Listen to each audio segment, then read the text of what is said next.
وہاں پر سیدنا علی رضی اللہ تعالیٰ عنہ نے یہ آیات پھر تلاوت کی اور مشرکین کو ذلیل و خوار کیا گیا کہ 4 مہینے کا الٹیمیٹم ہے، وہ آگے آیات آ جائیں گی۔ چونکہ مشرکین عرب میں یہ چیز تھی کہ جو بھی قوم کا لیڈر یا سردار ہوتا تھا اس کا قریبی رشتہ دار اس کی طرف سے وہ اعلان کیا کرتا تھا، تو آپ صلی اللہ علیہ وسلم کے سب سے قریبی رشتہ دار جو تھے سیدنا علی تھے، اسی لیے مولا علی رضی اللہ تعالیٰ عنہ کو حضور صلی اللہ علیہ وسلم نے کہا کہ اگرچہ امیر حج سیدنا ابوبکر صدیق ہیں لیکن ابوبکر صدیق اس کا اعلان نہیں کریں گے، تم نے جا کر میرے بہاف پر اعلان کرنا ہے۔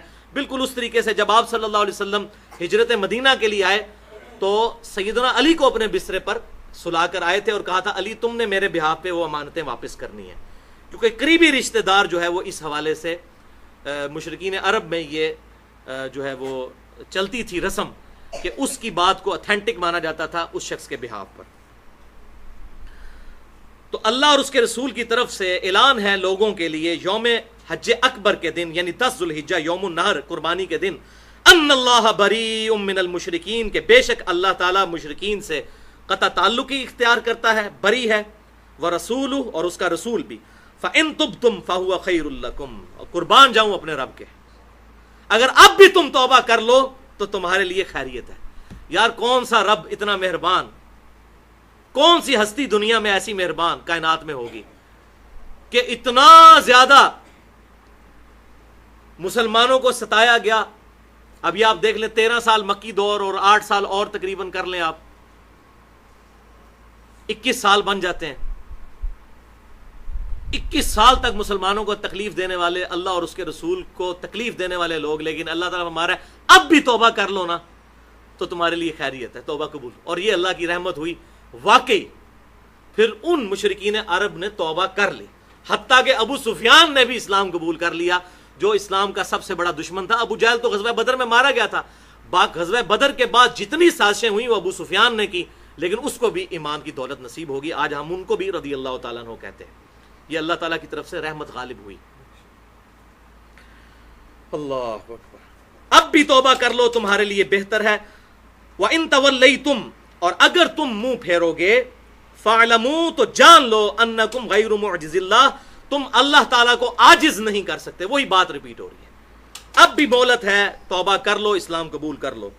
وَبَشِّرِ الَّذِينَ كَفَرُوا بِعَذَابٍ أَلِيمٍ، اور بشارت دے دیجئے، خوشخبری دے دیجئے، بڑی ٹونٹ والی بات ہے، خوشخبری دے دیجئے کافروں کو دردناک عذاب کی، وَلِعَوْذُ بِاللَّهِ تَعَالَى إِلَّا الَّذِينَ عَاهَدتُّمْ، ہاں مگر جن کے ساتھ تمہارا معاہدہ ہے، من المشرکین، مشرکین میں تھے، ثم لم ينقصوکم، اور پھر انہوں نے اپنے معاہدے کی کمی نہیں کی تمہارے ساتھ کسی معاملے میں، شیئا، کسی ذرہ برابر بھی، ولم یظاہروا علیکم، اور نہ انہوں نے تمہارے خلاف کوئی مدد کی۔ یعنی ایسے کافر، یہ صلح حدیبیہ سے ہٹ کے جن مشرکین کے ساتھ مسلمانوں کا عہد تھا، اگر انہوں نے باقی کافروں کے ساتھ مدد کر کے تمہارے خلاف کوئی چڑھائی نہیں کی تو ان کے ساتھ تمہارا عہد اس طریقے سے باقی رہے گا۔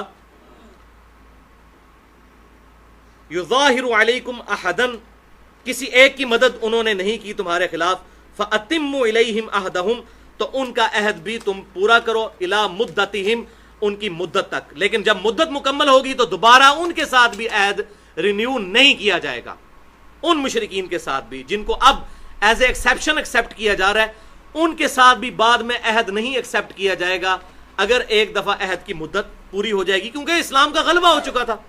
ان اللہ یحب المتقین، بے شک اللہ تعالی محبت فرماتا ہے پرہیزگاروں کے ساتھ۔ فَإِذَا انْسَلَخَ الْأَشْهُرُ الْحُرُمُ، اب آ رہی جناب سخت ترین قرآن کی آیت، تو جب گزر جائیں حرمت والے مہینے، وہ حرمت والے مہینے ایک تو وہ ہیں جو 4 مہینے ہیں، لیکن اس میں پرٹیکولر ذوالحجہ کے مہینے سے وہ 4 مہینے شمار کیے جائیں گے کنزیکٹیو، اگلے ذوالحجہ، محرم، سفر اور ربیع الاول۔ حالانکہ وہ حرمت والے مہینے نہیں ہیں سفر اور ربیع الاول، محرم ذوالحجہ تو پہلے ہی ہے، رجب ہے تیسرا، اور چوتھا جو ہے وہ جو ذوالحجہ سے پہلے مہینہ آتا ہے وہ 4 مہینے، یہ ہیں حرمت والے مہینے۔ لیکن اب ان کو 4 مہینے کا مزید ٹائم دیا گیا، ذوالحجہ کے بعد محرم، وہ تو ویسے ہی حرم والا، 2 اور حرم والے مہینے، حرمت والے مہینے، ان کی اجازت دے دی گئی کہ اس میں تمہارے خلاف قتال نہیں کیا جائے گا، 4 مہینے کا ٹائم ہے۔ تو اے مسلمانوں جب یہ 4 مہینے گزر جائیں فَاقْتُلُوا الْمُشْرِكِينَ حَيْثُ وَجَدْتُمُوهُمْ، تو جہاں کہیں بھی تم مشرکوں کو پاؤ قتل کر دو. یہ وہ آیت ہے جو آج یہ اٹھا لیتے ہیں کافر اور کہتے ہیں جی قرآن میں لکھا ہے جہاں بھی کوئی کافر نظر آئے اس کو قتل کر دو. تو یہ پورا کانٹیکسٹ چل رہا ہے. یہ اس وقت کے کافروں کی بات ہے جن کے ساتھ عہد تھا، ان کو 21 سال تک مہلت دی گئی، اس کے بعد بھی مہلت دی گئی کہ اسلام قبول کر لو یا یہ جزیرہ نما عرب چھوڑ کے چلے جاؤ، ادھر رہنا نہیں ہے. اس کے بعد تمہارے ساتھ یہ معاملہ ہوگا. تو پاؤ ان کو جہاں پر بھی حیث وجدتموہم، جہاں کہیں بھی پاؤ ان کو قتل کر دو. وخذوہم واحصروہم واقعدوا لہم کل مرصد، اور انہیں گرفتار کرو، گھیرے میں لے لو اور ان کے لیے دھاک میں بیٹھ جاؤ، جہاں بھی ان کو پکڑو قتل کرنے کے لیے ان کو ساروں کو. اور حتیٰ کہ کچھ لوگ ایسے بھی تھے، اب یہ ایک علیحدہ سے ٹاپک ہے، اس کو میں ایڈریس کروں، کہ جن کے بارے میں آپ صلی اللہ علیہ وسلم نے یہاں تک فرما دیا تھا اگر وہ غلاف کعبہ میں بھی چھپ جائیں تو ان کو وہاں پر بھی قتل کیا جائے. انہی میں سے ایک بندہ تھا، سنن نسائی میں آتا ہے، جس کو حضرت عثمان غنی نے چھپا لیا تھا، اور پھر حضرت عثمان غنی کے خلاف جو بغاوت بلند ہوئی وہی شخص اس کا سبب بنا اور اس کو حضور صلی اللہ علیہ وسلم کے سامنے پیش کر دیا، اور وہ پھر ایک معاملہ ہوا. آپ صلی اللہ علیہ وسلم اس پہ ناراض بھی ہوئے کہ میں نے تو اس کے قتل کا حکم دیا تھا، اس کے لیے تو توبہ کی اب گنجائش نہیں تھی، لیکن حضرت عثمان غنی رضی اللہ تعالیٰ عنہ نے اپنی رشتہ داری کی وجہ سے یہ کیا. اور بعد میں اسی شخص کی وجہ سے مصر میں جو ہے وہ یہ کوئی صبائی فتنہ، یہ تو سب جھوٹ مچایا ہوا ہے ان لوگوں نے. صبائی فتنہ کا تو کہیں پورے حدیث کی کتابوں میں کہیں ذکر نہیں ہے. حضرت عثمان کے خلاف صبائی فتنہ نہیں تھا، وہ تو بعد میں آیا. تو بیسیکلی جو پبلک ریاکشن لوگوں کا آیا تھا تو انہی لوگوں میں یہ بندہ بھی شامل تھا. بہرحال ایک علیحدہ سے ٹاپک ہے. اور اسی میں اکرمہ بن ابی جہل بھی تھے، جن کے بارے میں سنن نسائی میں ڈیٹیل میں آتا ہے کہ وہ پھر جزیرہ عرب چھوڑ کر بھاگ گئے سمندر کے اندر. جب بیچ میں پہنچے تو بھنور کے اندر کشتی پھنس گئی، وہاں سب لوگ اللہ کو پکارنا شروع کر دیا سب نے. تو انہوں نے کہا تم اب اپنے لات منات عزا ان بتوں کو کیوں نہیں پکارتے؟ انہوں نے کہا وہ بت جو ہے خشکی تک ہیں، جب سمندر میں آ گئے نا یہاں پر صرف ایک اللہ کو پکارا جائے گا تو وہ نجات دے گا. وہاں اکرمہ بن ابی جہل، ابو جہل کا بیٹا جس نے اسلام نہیں قبول کیا، عرب کی سرزمین چھوڑ کر چلا گیا. اس نے کہا کہ اے اللہ تو نے ایک بار مجھے مہلت دے دی تو میں حضور کے قدموں میں حاضری دے کے اسلام قبول کر لوں گا. اور وہ اس بھنور سے بچ گیا. پھر جا کے اس نے اسلام قبول کیا الحمدللہ اور پکا مؤمن ثابت ہوا. اور پھر جنگ یرموک میں مسلمانوں کی طرف سے ایک بڑے جرنیلوں میں سے جرنیل تھے ابو عبیدہ ابن جراح کے انڈر جنگ یرموک میں وہ شہید ہوئے، اکرمہ بن ابی جہل رضی اللہ تعالیٰ عنہ الحمدللہ.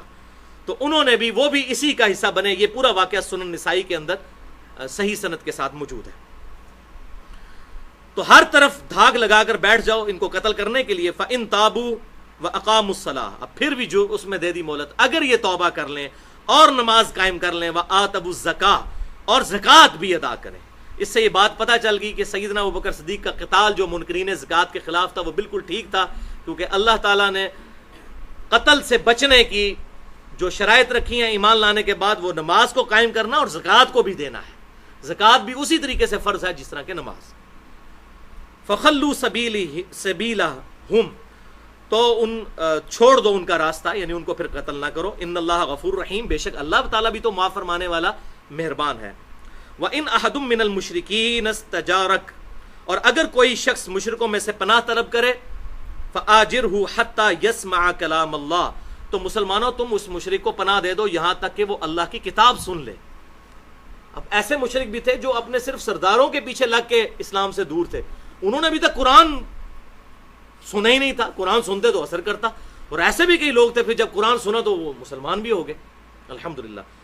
تو یہاں پر بھی اللہ تعالیٰ نے وہ آپ صلی اللہ علیہ وسلم کی دوسری خصوصیت ذکر کر دی کہ ان کا دل پھیرنا ہے تو ان کو لے آؤ کسی ایسی خاص جگہ پہ جہاں پر یہ قرآن ایک دفعہ سن لیں. جو ہمارا انڈیا پاکستان بنگلہ دیش کا مولوی کہتا ہے قرآن ڈائریکٹ نہ پڑھنا گمراہ ہو جاؤ گے، اور گورا جو ہے وہ یہی قرآن پڑھ کے مسلمان ہو رہا ہے انگریزی میں ترجمہ پڑھ کے. یہاں بھی اللہ تعالیٰ کیا فرما رہا ہے، اگر کوئی مشرک پناہ مانگے اور وہ چاہتا ہے کہ مجھے چار چھوڑ دو تو اس کو ایسی جگہ پر لے آؤ جو ایک بار وہ کلام اللہ سن لے. ثم ابلغہ مأمنہ، پھر اس کو پہنچا دو اس کی امن والی امانت والی جگہ پر، جس قبیلے کا ہے وہاں تک پہنچا دو، لیکن ایک بار اسے قرآن کی دعوت پیش ضرور کر دو. ذالک بانہم قوم لا یعلمون، یہ اس لیے کہ بے شک یہ ایسی قوم ہے جو لا علم ہے، بیچارے جاہل لوگ ہیں، ان کو ابھی تک دعوت پہنچی نہیں ہے، خاندانی تعصب کی وجہ سے نبی صلی اللہ علیہ وسلم کے مخالف بنے ہیں. تمہاری تھوڑی سی کوشش ہو سکتا ہے ان کو اسلام کی طرف لے آئے. اور مجھے یہاں پر وہ بات بھی یاد آ گئی جو بخاری اور مسلم کی متفق علیہ حدیث ہے. آپ صلی اللہ علیہ وسلم نے مولا علی کو جب غزوہ خیبر کے موقع پر جھنڈا دیا تو فرمایا اے علی پہلے جا کر ان پر دعوت پیش کرنا، اگر تیری دعوت کی وجہ سے ایک بندے نے بھی اسلام قبول کر لیا تیرے لیے سرخ اونٹوں سے بہتر ہے۔ عین میدان جنگ میں غزوہ خیبر، جبکہ خیبر فتح نہیں ہو رہا تھا، اتنے مسلمانوں کے صحابہ کرام علیہ رضوان مسلمانوں کی طرف سے شہید ہو چکے تھے، اتنے غصے کے عالم میں بھی آپ صلی اللہ علیہ وسلم نے دعوت کا دامن نہیں چھوڑا۔ لہذا یہ جو لوگ کہتے ہیں جی اتنے ہندو جا کے مار دو، اتنے چائنیز مار دو، اتنے یہ کر دو وہ کر دو، انہوں نے اتنے مارے ہم ان کے اتنے ماریں گے، اس کی اسلام میں کوئی گنجائش نہیں، بولے اعوذ باللہ تعالی۔ اب آخر میں اسی کے حوالے سے میں 4 احادیث بیان کروں گا، تھوڑی سی گفتگو کر لوں اس حوالے سے کہ یہاں پر یہ جو ذکر آیا کہ اللہ اور اس کے رسول کی طرف سے اعلان برات ہے، یعنی اب یہ اعلانیہ عہد توڑ دیا گیا، تو سب سے پہلے اللہ تعالیٰ نے خود اس آیت پر عمل کیا جس کا مسلمانوں کو حکم دیا تھا، جس پہ میں نے مسئلہ نمبر 87 ریکارڈ کروایا تھا، اسلامی طرز حکومت کے 3 اصول۔ تو پہلا اصول سورۃ الانفال کی آیت نمبر 58 میں یہی آیا تھا کہ جس کسی قوم کے ساتھ تمہارا عہد ہو تو عہد کو اعلانیہ توڑنا ہے، ون سائیڈڈ نہیں، اعلانیہ توڑنا ہے، بتا دینا ہے کہ اب ہمارا آپ سے عہد نہیں ہے۔ اچھا، دوسرا اس میں اصول بیان ہوا تھا کہ میدان جنگ میں بھی اگر کافر صلح کی آفر کر دیں تو جنگ روک کر ان کے ساتھ صلح کر لو۔ اور تیسرا اصول کہ اپنے جو آلات جنگ ہیں ان کو ہمیشہ ہر وقت تیار رکھو اپنے دشمنوں کے خلاف۔ تو اعلانیہ طور پر عہد توڑنے کی یہ پہلی مثال خود اللہ تعالیٰ نے سورۃ التوبہ کے اندر، چونکہ پہلے یہ عہد صلح حدیبیہ کی جو صلح تھی توڑی تھی مشرکین عرب نے، تو اللہ تعالیٰ نے کہا کہ اب تم نے خود چونکہ عہد توڑ دیا، اب ہم اس کو رینیو نہیں کریں گے، تمہارے ساتھ سارے عہد ختم، سوائے ان قبیلوں کے ساتھ جن کے ساتھ دوسرے عہد ہیں لیکن وہ بھی رینیو نہیں ہوں گے۔ وہ ہم نے آیات پڑھ لی، پہلی 6 آیات سورۃ التوبہ کی، ان کی مدت پوری کی جائے گی۔